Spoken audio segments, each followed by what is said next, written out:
Today, the Attorney General of the United States says he has found a secret way to get around a Supreme Court decision that forbids a question about citizenship on the census. We've been considering all the options, and I've been in constant discussions with the president ever since the Supreme Court decision came down.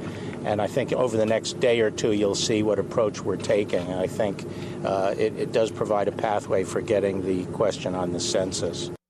Here is Donald Trump's version of his conversations with William Barr.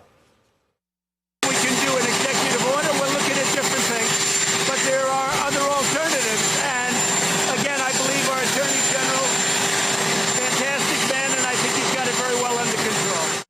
The Justice Department has announced that the Attorney General is going to assign new lawyers to the case, but the lawyers opposing the citizenship question in the census filed a motion today demanding, quote, clear articulation of satisfactory reasons for these lawyers' withdrawals and unequivocal assurances from defendants that these withdrawals will not delay the conduct of this case.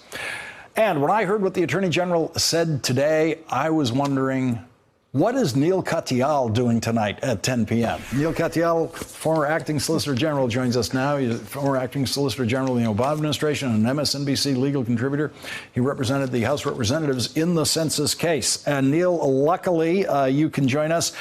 Can you decode for us what you think you heard the Attorney General say today? Yeah, sure. So Barr is saying basically he's got a path forward. He doesn't bother explaining what it is and didn't even sound persuasive to himself as to whether that path is going to work. And we know one thing, which is it's not persuasive to the lawyers at the Justice Department because, Lawrence, as you said, we saw something really extraordinary about 4 hours ago. I've never seen it in my time. All of the trial lawyer experts at the Justice Department withdrew from these census cases. I don't think anything like that's happened in my lifetime. I certainly can't recall it. And these are the elite federal programs officer lawyers who handle major administrative and constitutional litigation against the United States. And so now Trump and Barr are stuck defending this ridiculous census strategy with lawyers from, I kid you not, the Consumer Protection Division, which obviously has nothing to do with the census. It has to do with protecting consumers from, financial fraud or whatever. No relationship whatsoever to the census. And Lawrence, I'll say something else. This is the Justice Department of the United States. This is not the Justice Department of Donald Trump. And I think it is outrageous that Barr announced this yesterday and then these lawyers withdrew today with not even a word of explanation to the American people about why all of these lawyers are withdrawing and why they're subbing in their own hand-picked people. And, the Justice Department has made representation after representation in this case that the Supreme Court's already said were contrived and wrong. And now they're doubling down on that strategy. And what they're doing is torching the relationship of the Justice Department to the Supreme Court of the United States. And I can't imagine something more corrosive or sad. This is a president who thinks he owns the Justice Department when all of us who've been lucky enough to serve there know we're just temporary stewards for an institution that's far greater. It was set up in 1789, the Solicitor General in 1870. Every Solicitor General wants to avoid something like this. Given what we know, and it's limited what we know today, is there any way of guessing, I suppose the word is, or calculating whether the attorneys who withdrew have all withdrawn of their own volition or whether they were pushed out? Is there anything in this maneuver that indicates that one way or the other? There isn't anything that indicates that, but boy, if they could keep federal program lawyers on, you always would. When I defended the Affordable Care Act, for example, and indeed any piece of federal legislation, there were one group of lawyers I always wanted at my side, which were the lawyers at federal programs. It's like, it's literally like going into a war without not just your generals, but, everyone below that down to, the foot soldiers, being out of the case. It's just insane and not something anyone responsible would ever do. Let me get your reaction also to what William Barr said today, proudly, that he's been on the phone constantly every day since the Supreme Court decision with the president. Just your reaction generally to the Supreme Court ruling on an issue of concern to the president of the United States. And the Attorney General, after that ruling comes out, is just constantly on the phone with the president trying to figure out how to get around the Supreme Court. So I have no problem with the Attorney General having discussions with the President about a Supreme Court loss. That happens all the time. Zero problem with that.